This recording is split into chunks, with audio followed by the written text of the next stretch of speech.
Adam et Chava eurent d'abord 2 fils, Caïn et Ébel. Caïn, le premier, devint cultivateur. Ébel, le second, devint berger. Un jour, les 2 frères décidèrent d'apporter des offrandes à Dieu. Caïn, le cultivateur, lui offrit le fruit de sa terre. Ébel, le berger, lui offrit les premiers-nés de son troupeau. Dieu se montra favorable à l'offrande de Ébel, mais pas à celle de Caïn. Et celui-ci en ressentit une grande tristesse, et la colère envahit son être. Alors un jour, il invita son frère à sortir dans les champs. Il se jeta sur lui et le tua. Évidemment, Dieu lui demanda des comptes, mais Caïn lui répondit qu'il ne savait pas où se trouvait Ébel et ce qui lui était arrivé. « Suis-je le gardien de mon frère ?» s'exclama Caïn. Alors Dieu le confronta, et Caïn comprit que son acte était terrible, et il en éprouva de la honte. Il s'enfuit, loin de la terre où il avait grandi, mais Dieu ne l'abandonna pas. Plus tard, il se maria et eut un enfant, Hanor, qui lui donna une grande descendance. C'est seulement après tous ces événements que naquit le 3e fils de Adam et Chava, Sheth, une nouvelle postérité pour Adam. Adam eut encore d'autres fils et d'autres filles, car il vécut 930 ans. Sheth, le fils d'Adam, vécut, lui, 807 ans, pendant lesquels il eut aussi beaucoup de fils et de filles.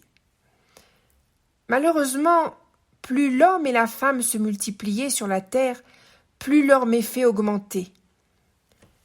La situation devint si terrible que Dieu regretta d'avoir créé l'homme et il décida de tout effacer, de l'homme jusqu'à l'animal.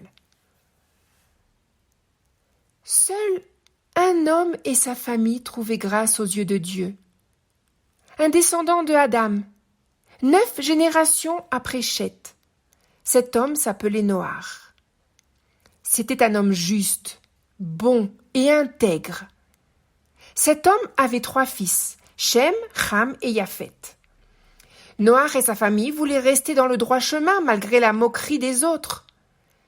Comme il y avait sur la terre trop de violence et que Dieu avait décidé de tout recommencer, il appela Noach pour lui dire qu'il voulait détruire la terre, mais que lui, Noach, allait être sauvé, et que pour cela, il devait construire une arche. Dieu lui indiqua très précisément comment construire cette arche.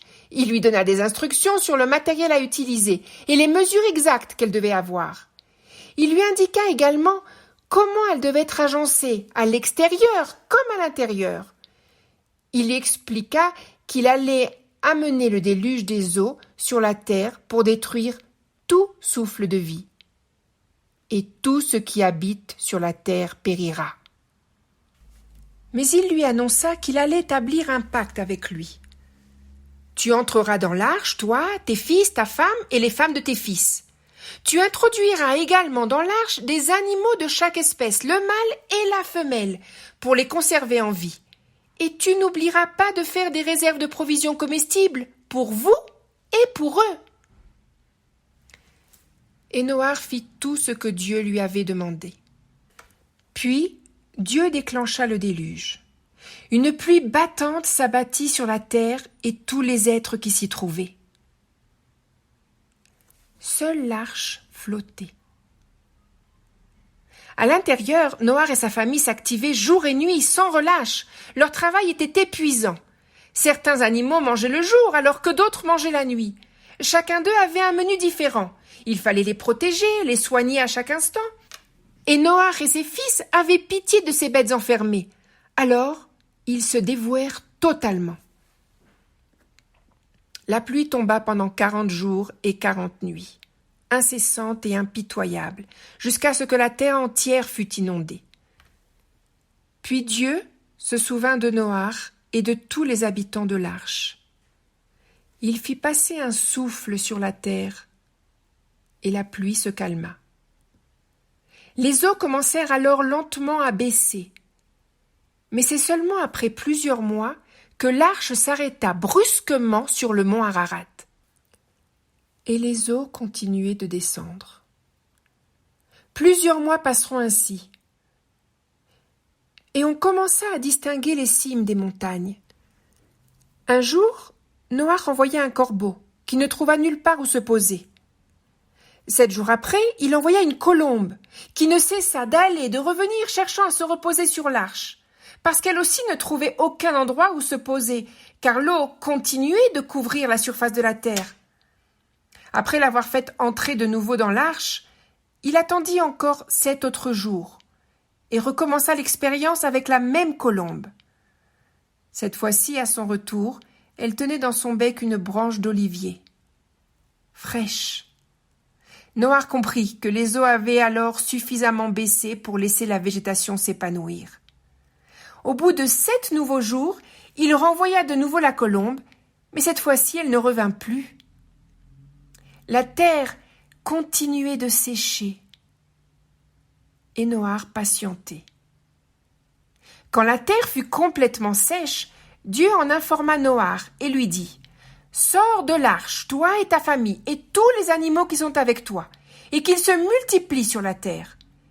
Et sache que tous les animaux et les végétaux seront à votre service, et vous serviront de nourriture. Croissez et multipliez-vous sur terre et devenez nombreux. » Lorsque tous les habitants de l'arche sortirent enfin, Dieu s'adressa à eux. Je veux établir une alliance avec vous et votre descendance, et avec toutes les créatures vivantes.